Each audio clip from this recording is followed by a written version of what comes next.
Today on 12 for 12, I'm in Chicago's Pilsen neighborhood on my way to the home of Artpentry.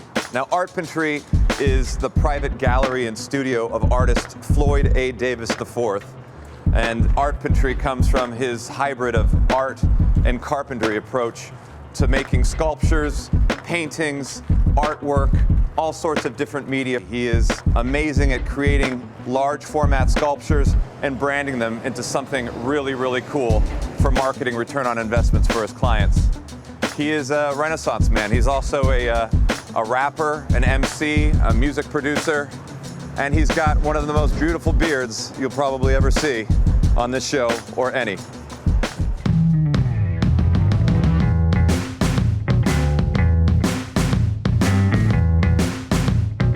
My name is Adam Voss. I'm a father, an entertainer, and I'm a marketing geek on the hunt for cool brands. I've only got 12 minutes to tell you about their stories in our city. This is 12 for 12.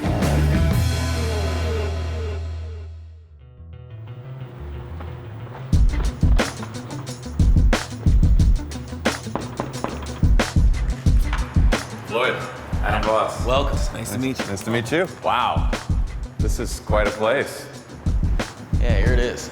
You built the facade for the wall here? I did. I built the wall here to separate a gallery space from the studio space, but I still put like windows in there so people can leave grease prints on it. These I've seen before. This is what kind of started your brand, right? Yeah, this is really kind of the first thing that like got us moving. You know, like it got me some magazine attention, some news stuff, some blogs and all that. And so yeah, the Gentleman's Boombox is kind of the first catalyst. This is actually the first one I ever did. Wow. Is this a original vintage steamer trunk? Yeah, it's a 100-year-old trunk right there. So who is the Sleepy Bullet? Sleepy Bullet, that's Slumber Gunner. The idea behind him is that violence is tired. And it's more of like a fun thing for me. It's the art I do to like make art and enjoy it. And then to turn that into something even more positive, I donate 75% to anti-violence charities when we sell these pieces. So I'm selling bullets against violence. Maybe help change the past and help make a little difference with just making art. Instead of shooting people, let's make things. Yeah, let's shoot nail guns instead of real guns. Could we take a look inside? Oh, please, yeah. Wow, how big is this warehouse? 7,120 square feet. And the first thing I see is a gigantic piece of pizza. Yeah.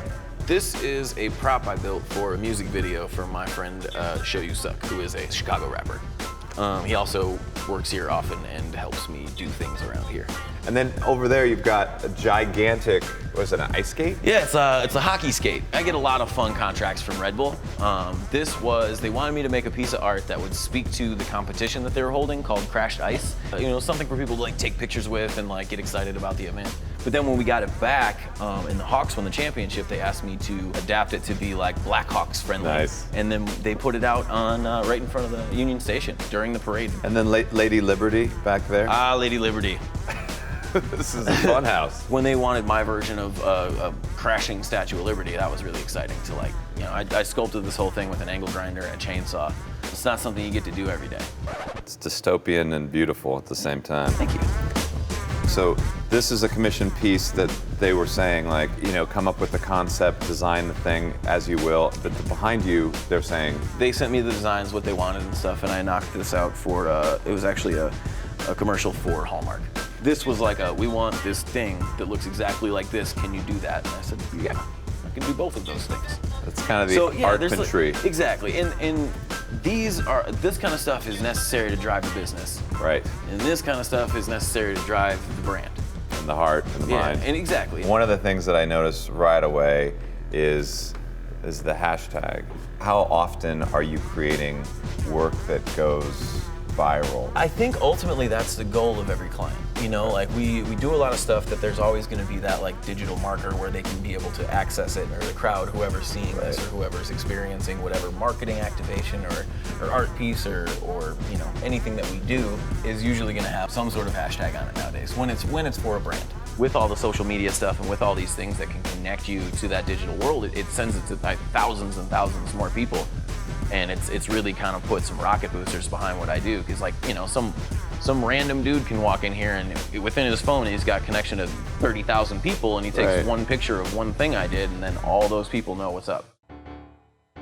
Hashtags are like the digital ether to Artpentry's physical success. In Floyd's case, he can create and install a sculpture for a client and give viewers instant meaning while highlighting a client's brand messaging, campaigns, and mount entire social media movements with just a few words. You are an MC, you are a rapper. I would say a rapper, a producer. I kind of consider the music all art too, you know? Like I kind of just want to be summed up in that whole artist thing. So you have a whole recording studio up here with decks and computers, and I love the fact that it's covered with dust. That's like a day's buildup though. That's what's crazy. You're cutting, you're creating, you're building over there, and then you're like... time. The guys will be cutting wood on the saw over there, and I'll be like, oh, hold on a second. It's just nice to have access to this stuff because I have a lot of ideas, and they go away if you don't put them somewhere. Absolutely. So it's, you know, like I kind of have all these little catch basins for all the inspiration, you know. What is going on with the middle finger over there? It's actually built as an obstacle for my mini golf course that I did as a partnership with Ride Fest. Nice. So that was one of the holes, and I actually just planted it right in front of the hole so you couldn't even hit to it. You had to like take like 10 shots just to get around this thing. So, but you know, ultimately the message is that I love you. Artpentry loves you, you're number one.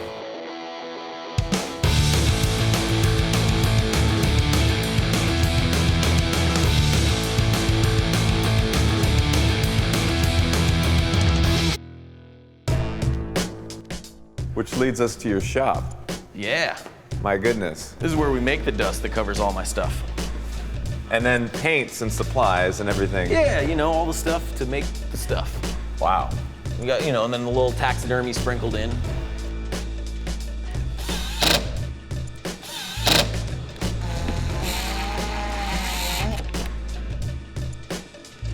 Can we take this truck and I buy you lunch? Sure. Or we can walk. We can walk. Let's walk. Everywhere we walk in Pilsen, I'm just hit by really cool street art. The deeper you go, the better the art gets, really, in Pilsen, you know?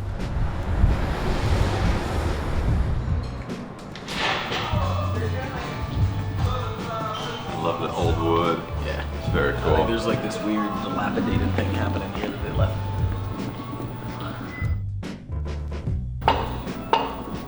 And first, cheers. Parched. So, given that you have like engineered your own brand as artist, carpenter, marketer, let's talk a little bit about how you scale to get to a point where you're serving these global brands, and it's you doing DIY.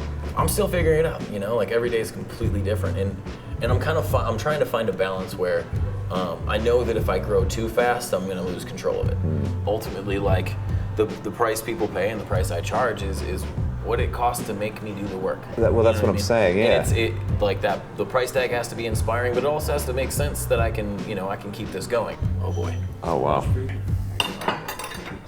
So in terms of that process, thank you. And as an artist, how is changing focus from being the DIY marketing machine you are to being like the business guy as well? It's hard. I'm unapologetically myself.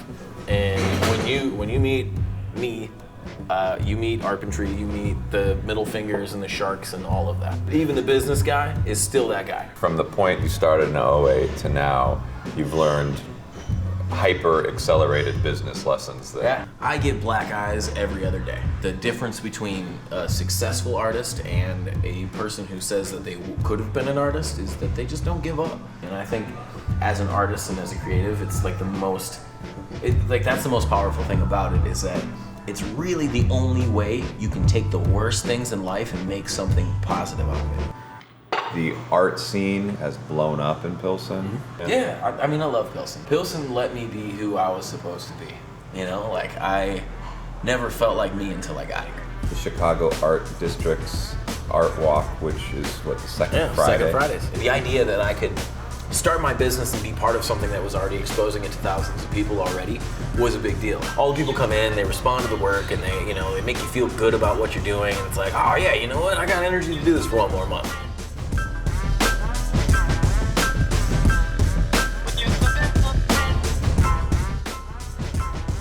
really creative, it's really innovative. The work here is just, it really kind of inspires me. The ability to create and just the freedom to live and have all this space is wonderful.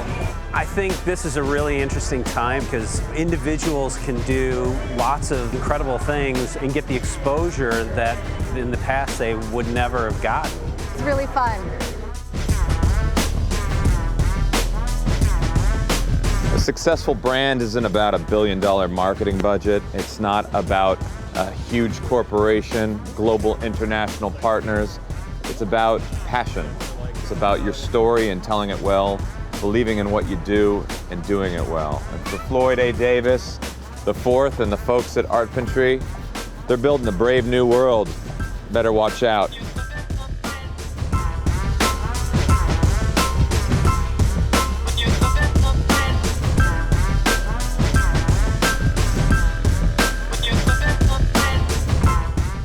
What day is it?